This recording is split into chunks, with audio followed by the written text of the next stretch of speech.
to this. All right. Good morning, afternoon, evening, wherever you're at in the world. I'm extremely excited for today's guest. I actually had a nervous part last night.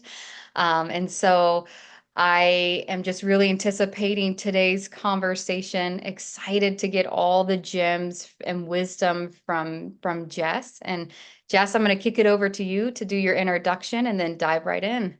Sure. Yeah, so hello everybody. I'm Jess Finney.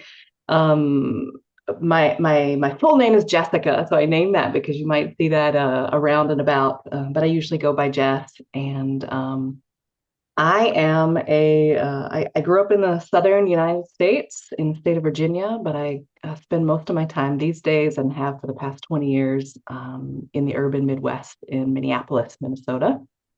Um, and I guess a few things I'll name about me just to situate sort of some of the context and some of the ways that I sort of interact in the world. I'm a cisgender woman, mostly heterosexual. I live in a white body and also navigate in a fat body. And am a licensed marriage and family therapist as a second career. And my first career was in theater as an artist, a theater artist, a director, a stage manager, and I think that that work directly influences my work in therapy. I do a lot of also consultation and training and teaching specifically around the internal family systems model. So, um, yeah, but it all kind of boils down to some of my curiosity and what it is to be having a human experience. Because that's kind of at least what I'm doing here on the planet at the moment. And I can maybe make some assumptions that others are also having their human experiences, although they might be quite different than mine.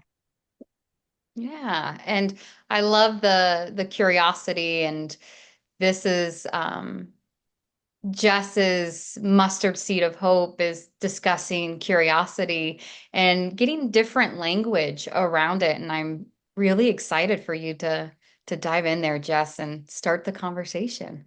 Yeah. Well, Tara, would it be okay if I use your example of like you naming a nervous part to Yeah, kick us off here? Yeah. Okay. absolutely. Yeah. So that's sort of where what I love so much about curiosity. And, in IFS sort of lingo, people will talk a lot about trailhead. Hmm. And that's sort of like what I mean here by this curiosity. But this idea that activation is an invitation. And so, okay, you notice you had a nervous part, then hey, maybe that's something to get curious with, Yeah.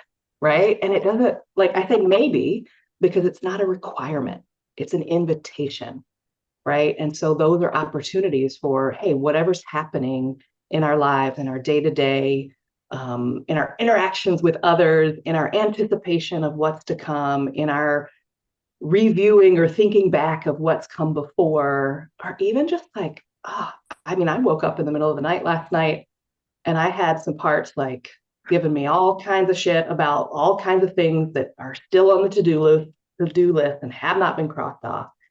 And it was like, I didn't really feel like getting curious in the middle of the night to be like, okay, what is it that you have to tell me or share with me? Um, but I could bookmark that and say, okay, I know that something important is here, right? And I want to know more about it. And I also need some sleep so that I can really hear more about whatever's going on when we have the time. So just in that, like the possibilities of you know tuning into okay, whatever's showing up, there's something there for it. And I don't mean it in a like bypassy kind of way of like, oh, everything for a reason, everything's, you're gonna get what, blah, blah, blah. I Hmm. mean it in a like, okay, is there something? And that invitation, sometimes it's an invitation for exploration. It's that curiosity of, hey, what's here? Sometimes it's an invitation to just notice and be with, right? That doesn't need a like get to the bottom of it kind of vibe of curiosity, which is sort of a different flavor of curiosity. But there's something there. for us to get curious with in most everything. Yeah. And I'd like to, if we could slow this down, because I mean, I hear it as I'm going in and out of different communities. Mhm, There is the grumble of it being a political season. mhm, mhm. Sure. And I'm curious if it would feel for us to start here of what people notice this activation is an invitation around even something as small as seeing something on Facebook that really got you, or you're walking through the Mhm. grocery store and you heard someone's comment. How could someone slow down to see, okay, is this an invitation for me to get curious? Or is this the I need to speak and start to defend? Because I believe people probably really get caught in between these two energies of, well, what do I do? Yeah. Yeah, absolutely. So I just listened to Rebecca Ching has a podcast, The Unburdened Leader, and she has a great recent episode with Scott Shigehoe, Scott Shigioka. And he's got a new book called, or I don't know how new it is, it's in the past year and a half maybe, called Seek: How Curiosity Can Transform Your Life and Change the World.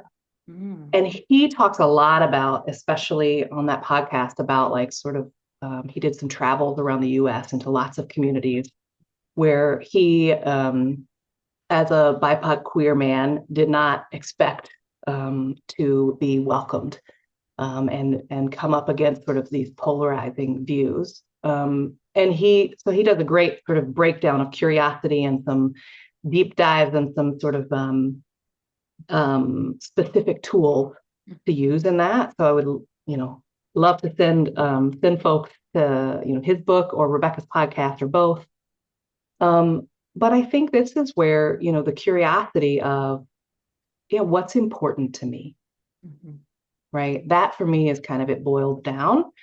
And what's important to me, when we have more of that clarity, then we can show up in ways that are aligned with our values around that, right? So, um, and sometimes that might carry some heat, right? And we're talking about like there's so much here about, um, you know, rules, regulations, laws, actions in the world that often put down one group or multiple groups of people in order to raise one group up, right? And so understandably, there's a lot of activation around that. mhm. And, sort of what is, I don't want to get into the sort of, you must be calm and figure out and be with all the things and understandings that you have in order to speak from that calm place, Mhm. because that to me is also kind of a weaponizing of what we talk about in IFS speak of self energy, of this space that has clarity and that has confidence and that has courage. And yes, calm is part of that, but it doesn't have to sort of um, be the only way that self energy shows up. So it's kind of like, okay, to get curious with what's important in this moment, Mhm. what's moving in me, um, and then what is needed in my system in order for me to live sort of in alignment with my values. And I want to break down the what is moving in me because Hmm. a lot of people really will stay with their thoughts Hmm. and ignore all the sensations going on in their body. Yeah. And I'm curious for you, Jess, when someone's maybe just beginning this journey, instead of Hmm. trying to eat that apple in one bite and Yeah. then getting overwhelmed, what's one or two things that they can do to get curious about what's happening in their mind and in their body for Uh-huh. the what is moving in me? Yeah.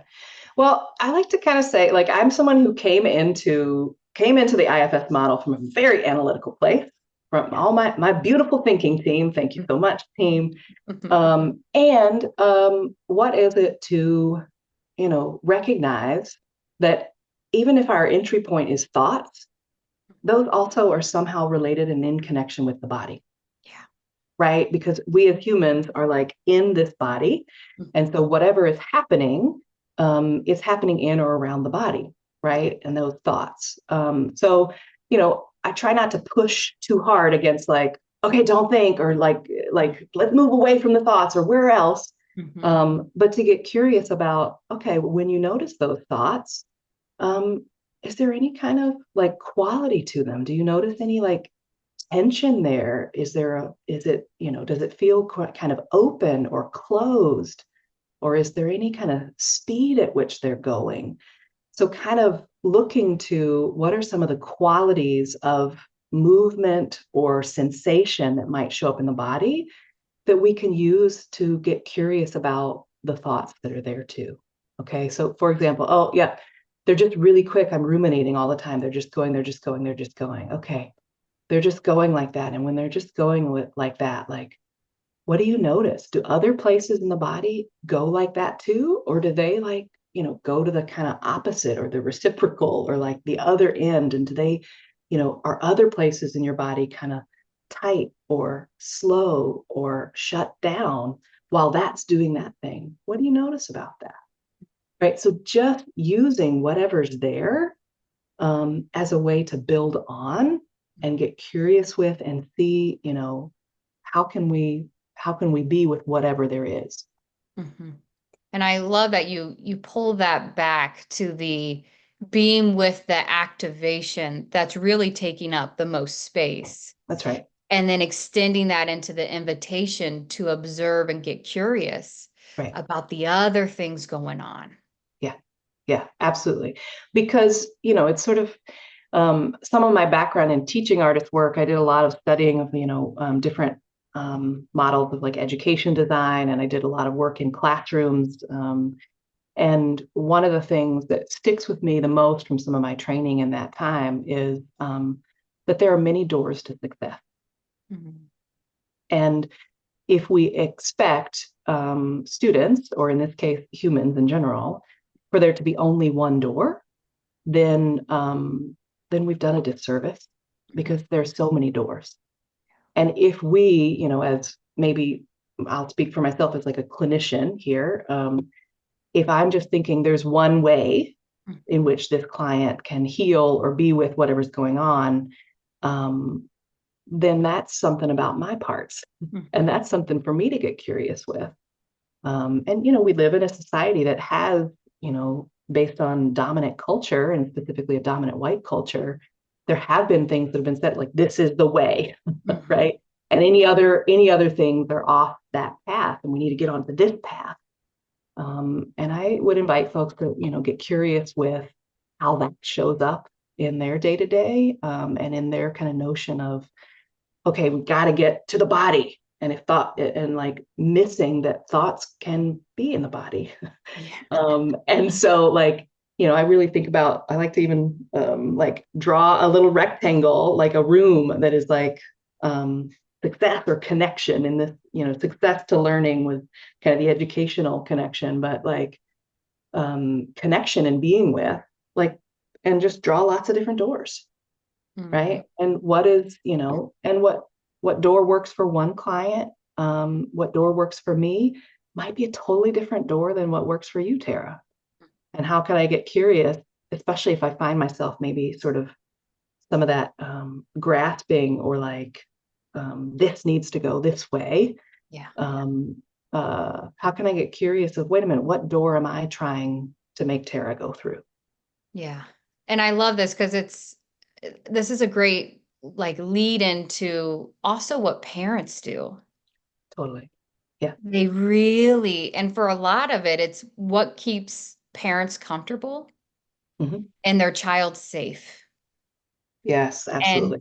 so a lot of parents I've seen really lose that connection of really the opportunity to teach their child that there's multiple doors, there's That's right. multiple options. In order to really see them, that's slowing down to get curious.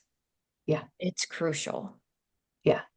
And this is where I think, sometimes it's like it's hard to offer other doors when you don't know the other doors or when Hmm. you weren't given access to those other doors, Yes. right? So if you didn't experience that, then, it's hard to offer that to other people, Yeah. right? Especially little young ones, and especially for parents who are charged with their safety and are charged with, sort of that space. There's a lot of responsibility there. And what is it to get curious about, okay, if this is the way I think it has to happen or it needs to happen, what's there for you? Hmm. What's the, and I think for me, I kind of keep the shorthand of um, oftentimes getting to know, what we call in the IFS world, like getting to know protectors, getting to know those parts that show up to protect and have great intentions, but don't always have a helpful impact. Hmm. But they're protecting something vulnerable and tender. And so when we find ourselves thinking about like, okay, this is the only door, or I've got to get this other person to understand in the way that I understand things, whether it be a child or another adult, of, okay, well, what's the hope there? Hmm. And what's the worry if we didn't do that, if we Yeah. didn't get that other person to go in the same way?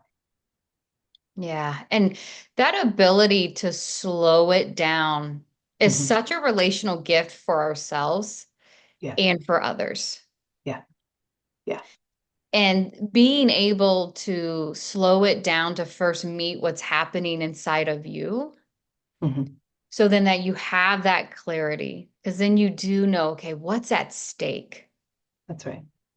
Yeah. And slowing it down to understand some of your big protectors that come up, the big defenders, that's how you know you're in that defensive position. How are they measuring success? That's right. Yeah. Really slowing down and understanding that because a lot of what they're doing is going to be driven towards that, which you named isn't always relational. Right. That impact can be very devastating. Right. And sometimes that, like, what they're driving to or for is influenced by things outside of our personal experience. Yeah. So they might be influenced by things that happen to, our ancestral line, whether it be, bloodline or chosen ancestors, right? Things that happened that got passed along about this is the way it is. Hmm. Or things, in the culture, and especially like sort of relationship to dominant culture of, okay, well, you need to be this way in order to fit this, or this is how it works, or, or don't do this because that didn't work for our ancestors, right? Or Hmm. don't do this because that didn't work for, others. And there was real danger, um, real violence that was experienced in those ways. So that's some of what, like, when we slow it down, there is an opportunity to get to know and understand sort of all that's there in the jumble, Yeah. right? Whereas, and we live in a culture that's very burdened, Hmm. and is a fast pace and has a lot of urgency and has a lot of like productivity goals and driven towards and all these things. And so slowing down can feel like such a like like a record scratch moment because it's not honored. It's not often respected. There is a value on just being able to do.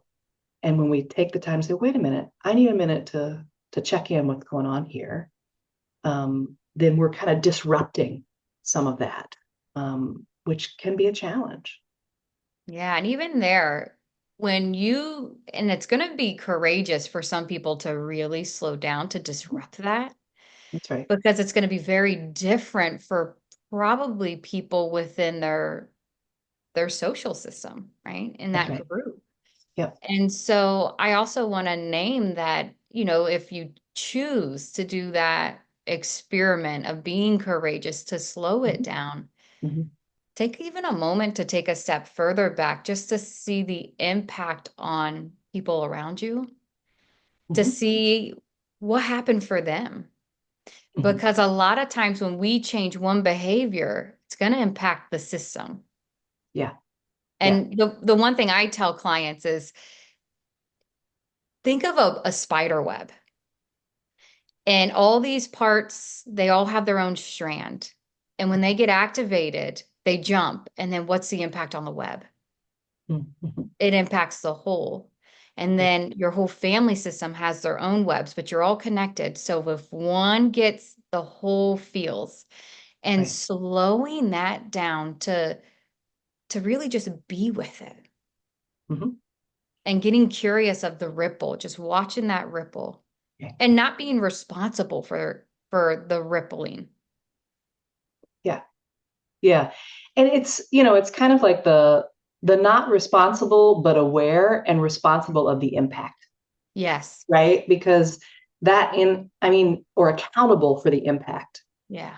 right? Because there is, there's so much here. I have parts that love the like meta-ness of being Mhm. able to like be with all this systems thinking, um, and can get lost in that. So I'll just Sure. name that a little bit. But what is it to actually take that time to slow down? Because then you're also, even as it has that ripple, or you're kind of curious and getting, looking to see what's the impact, it also has a ripple of like planting this possible seed of hope for other people that are watching. Yeah. Of like, oh, wait a minute, Jeff always does XYZ. And if all of a sudden then Jeff is like slowing down and like even taking some time to ponder, to be with, and maybe still X happens, Hmm. but there is kind of like, okay, wait a minute, there's something different here. Or like, okay, then over time, okay, maybe that slowing down and that pondering, then like T happens instead Hmm. of X, Y, or Z, Yeah. right? Okay. And then that is like, oftentimes, especially when we think about, external family systems or close relationship systems, um, people are also like watching, Yeah. right? And that can have a huge impact to notice, like, oh, something else is possible. Mhm. And I think that's for me where it gets to like the hope part of it, Yeah. in slowing down and getting curious and, and being with that, activation and invitation, because the hope is like, oh, it doesn't always have to be the same. Hmm. Yeah. And I love, there's so many different things about us humans that, I mean, that can be contagious. Mhm. Yeah, And that's one of them. It's just because you never know who's watching. that's right. And a Yeah. lot of us are moving too fast to even slow down to say who's watching. Yeah. And so I just want to name that because I'd like to bring in the work environment because we Mm. do spend a Yep. lot of time at Absolutely. work. And Yeah. so I'm curious for, when people are at work and maybe they're in that leadership position or, they're on the team and Yep. they're doing the work, how do you suggest that they slow down? Yeah. Well, I think, I think holding this, and I don't know, it's been so helpful for me, and people can take it or leave it, right? But like holding just that phrase of activation is an invitation. So if we notice other people getting activated, Hmm. okay, then if we can hold that in mind, not that we need to get to the bottom of what's going on for them, but Yeah. we can at least acknowledge something is going on for this person, Hmm. right? And then maybe we can say, oh, wait, when something goes on for that person, then something goes on for me. Hmm. Oh, what's that about? Yeah. Right. And then in those instances where we have some of that, relational equity built, where we have some connection and relationship, where maybe, I say maybe because not all work environments are open to feedback and Yeah. connection and bring in that relationship piece. But if there is that, then there's an opportunity to maybe get curious with others and say, hey, would you like some feedback, or can I share something with you? I notice when you do this, I end up doing this, and Hmm. I'm going to get curious about what that is for me. Um, and I don't know if that's something of interest to you to look into or not, but I care for you, and um, wanted to let you know that I noticed that. um, Mm. right. And again, like even saying that, like I have some parts that bristle at like what would it be to bring in a language of care in the workplace, Yeah. right? So I name this not as like a prescriptive, like this is what to do, but Hmm. as a possible way. Because what if that was the way that we could relate to people in a lot of different contexts? Is that we could have care and connection so that when we notice something, we can, with their consent, of course, we can share some of what we notice. Yeah. And what you like listening to you, I had a part that was like, ooh, that is so vulnerable to do that because Totally. you really, there's a trust there because Yeah. you're making something vulnerable to you Mhm. and you have no control on how it lands for the other That's right. person. That's And right. so just naming what it would take for someone to slow that down and bring it forward Right. with the vulnerability and you don't know how it's going to go. Totally. Yeah. Yeah. Yeah. And I mean that, so that is inherent. Like there's the risk of vulnerability, Yeah. right? And there are our parts, Hmm. likely watching to see, wait a minute, how's this going to go? And our parts are, oftentimes their protection, their way of being is all about avoiding the vulnerable places, right? So it is a real risk for them to take that step back. So I don't offer it lightly as a Yeah. like, go out and do it and see what it's like. Let's get vulnerable, right? Because that then, in some ways doesn't honor and respect the real lived experience of each person and their protective, and why their protectors are there and what they're trying to do. Um, but it's an opportunity to say, like, okay, well, in certain situations, in certain contexts, what would it be like to share? Yeah. And I love too the message underneath that is I matter and that person matters and I That's right. care. Like you're significant to me. And Yep. I saw this and observed it and also saw the impact of whether it was a struggle or the person was being attacked, whatever it was, Yep. and getting to slow that down to just share that humanness Right. in that moment. Yeah. Yeah. Absolutely. And so that's, I think about a particular work context I have where I've had a relationship with an agency here in Minneapolis for a little over 5 years, and I do some work with one of the teams in particular. We do some deep dive stuff, and I go to the team meeting most every week, and then every once in a while we do an IFS group and folks get to bring some of their personal stuff. So it's a different working relationship because we already have some of that established like relational equity. Like people have been vulnerable together and with each other.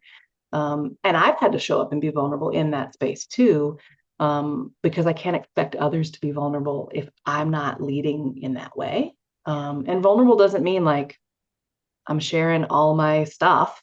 Yeah. It means I'm taking a risk and naming some of what comes up for me in those spaces or what I notice sort of in real time.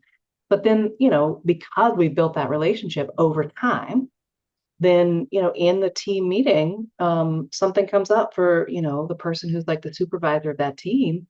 And I can say in just a quick shorthand, hey, check your part. What's Mhm. going on? Mhm. Right. Now that's a very specific work context. Yeah. And it's 5 years in the making, Mhm. but that's possible. And then what is it, for him to say later, like, oh, yeah, that was so helpful because in that moment, yeah, I was totally, totally in it. Mhm. Right. And that was a prompt to get me, uh, he trusted me enough to name, like, oh, wait a minute, I see some activation. I mean, I didn't use those words, right? Sure. But hey, I see, and is there something going on here? Yeah. Right. And in that, and it's not in an accusatory way, right? I think that's where sometimes activation is an invitation could be like wait a minute, you're activated. There's something going on. You need to get to the bottom of that, which is Mhm. a different energy than, wait a minute, I see something's activated. I care about you. Mhm. Do you want a minute with that? Yeah.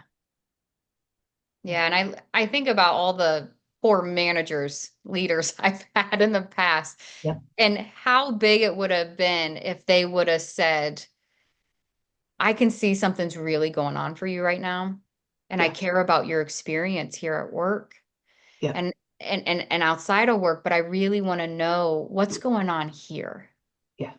because I see it and I see the impact, and then I see how the rest of the team's starting to shift back or away from their desk or Yeah. the meeting table, whatever it Right. is. Yeah. Um, because that's the one thing as a leader and for anyone, when Right. there's conflict, just watch people's bodies. Totally. Totally. Yeah. Slow that down and get curious about the activation happening, and then Yeah. you can watch the impact. And I just want to name, I don't do vulnerable very well. I have parts Mhm. that when it's time to be vulnerable, I'll get there, but Yeah. you're gonna hear a lot of yuck. This is yucky for me. Like Totally. Yeah. this feels just so ugh, like my skin, like it's, and so I Yep. really have to slow that down and be with it and love it up Yep. before it's gonna allow me space for me to really be in the conflict. Absolutely. And so Yeah. I'm curious before we go, Jess, when conflict is high, and Terrence Real uses the relational Yeah. timeout. Yeah. How can you see this activation as invitation while maintaining safety and maybe using a tool like Mm. the relational timeout? Yeah. Well, I think about, before we offer to others, wait a minute, I see that you're activated. Something's going on for you. Huh? Um, we really need to do it first for Yeah. us.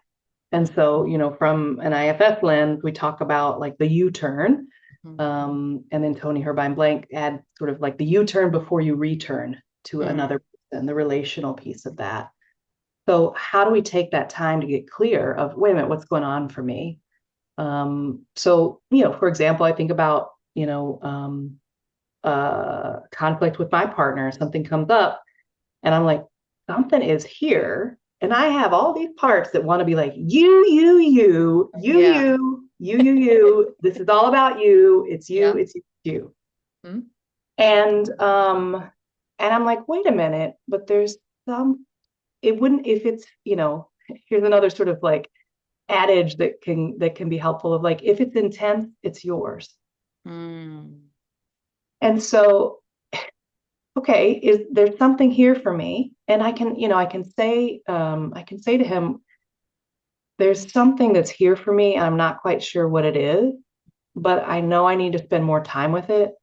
And um and then sometimes I can say this second part of like, and I wonder if there's something here for you too, right? But it's knowing enough that like, because the like our systems are coming together, our cobwebs are like, Yeah. like Hmm. rattling each other's. I know, okay, there's something here that's about me. And Yeah. so, and that might take a lot of time. I don't say this as like, okay, and then 5 minutes I go away and I get curious and like, oh, okay, now I know what's happening. No, this could be months, Yeah. right? And that's the thing of like, you know, um, an exploration, a trailhead, as it were. And I didn't really know, I didn't do a lot of camping as a kid. So trailhead didn't have a lot of like Yeah. language for me, a lot of hiking, like metaphor. But I can appreciate it now of like, oh yeah, there's an opening and maybe you choose to go on it. And maybe you have awareness of like how long the trail is. And maybe there's a marker. Maybe there's not. Maybe you don't know what's going to be there. You don't know if it's going to be, you know, big and mountainous or flat and like beautiful scenery or, it's rained all week or whatever. Sometimes you don't know all that, right? And so sometimes that like taking some time away um, can take a long time because it might be, oh, wait, I pulled on something and there's so much here Yeah. to notice and get curious with. Now, it doesn't mean you necessarily have to stay away for all of that time, Yeah. but it's an invitation. It's something that if you choose to go and be with and get curious with, in my experience, there's been payoff Yeah. because there's been, ways for me to be able to get live more sort of in alignment with my values and in integrity, and to be able to relate to other people more. So to come back to him, and say, okay, I think I have a little bit more clarity about what was going on there. Mm. I'd like to talk with you about it. When's a good time? Yeah. Right. It's such a gift to your partner when you can say that behavior you just did really triggered something like this Mhm. intensity, and I Yeah. want to blame you for it. And I can feel the deepness of this, and Yeah. I know it's not yours. Yeah. And saying to them, this is going to take me time. Yeah. And if this behavior keeps happening, you're going to get met with this first, and then I'll eventually Yeah. arrive back on Right. scene. But Right. first, it's this because there's something else going on. Yeah. And so just slowing that down and the reassurance, not only to yourself first, but to your partner, that I'm going to look into this. And I also want to Yeah. give the invitation. It's okay if you have to start in your brain and really research and Totally. intellectualize it first, Yep. and then slowly take that into the body to see what Yep. lands the languaging Yeah. and Totally. being with those sensations. Because Yeah. I really hear a lot of times people are like, the left brain gets a lot, it gets a lot of heat. And I also want to name just that integration of the left and right hemisphere of the brain, and then integrating the body Yep. to really understand all the depths and layers. That's gonna take time, Yep. and really give yourself that grace Yep. of when you're in that exploration and determining what's happened. That's right. I'm holding it, but I'm not quite sure what's all there. And so just really being going slow Yeah. and loving yourself up as you're going through the process. Yeah. Absolutely. And, you know, I got to give some mad respect to all the intellectual parts and the analyzer parts out there, and I'll give my team in particular, because they have really helped me get to this point in life. Yes. And I mean, among other parts too, Mhm. but they in particular have had some big stakes in that. And so, one of the things that my friend and colleague, and I think you've interviewed with Seth Copold, Yeah. he likes to talk about, like, sort of taking the elevator down from the Mhm. brain to the Yeah. heart. And it's such a helpful reminder that, like, they're all connected. Mhm. It's not one or the other. And when we can listen to and be with and learn from all of the different experiences, Yeah. that's a more holistic approach Mhm. to, kind of being with what all's here for us. And that's the hope of, like, okay, whatever the activation is, it's an invitation for me to know it. And there's lots of different planes of knowing, Mhm. right? And, we can't just say, oh, we don't need that plane of knowing. We don't know. We don't need that plane of knowing. No, no, we don't need that one. Uh-huh. But, what is it if we can get curious? And if we've only got one, then can we get curious that there might be another? Yeah. There might be a There's your door. sensation. Yeah, that's right. Another door. Yeah. Another door. And so I really want people to, Mhm. as they slowly start this journey, if they decide to, really slow down to understand social scripts Mhm. and the impact and what was really taught to you, because that's going to be a big holder of so much of the foundation. And I'm also going to extend, it's okay to look at a brick in your foundation and say, that actually doesn't work for me anymore. That's right. Yeah. Yeah. And that here's the thing is that in sometimes when we do some of that and we think about, okay, and we're with this and we're like, oh wait, that brick doesn't work anymore. And we do the work to kind of, like, okay, rebuild or Yes. whatever's needed, that can be really uncomfortable. Yeah. And that doesn't mean it's bad, Mm. because again, that discomfort can be just another, activation, another invitation of what it's like to do some disrupting of kind of the status quo. Yeah. whether it be, sort of internal foundational models or sometimes in our society, like what it is to push against Yeah. those foundational pieces, and especially from like a white dominant culture and how white supremacy culture can show up. And there's Yeah. that push. And it can be really uncomfortable to push up against and to say, wait a minute, I need to disrupt this thing that's happening here, um, because there's more to it than Mhm. right. Yeah.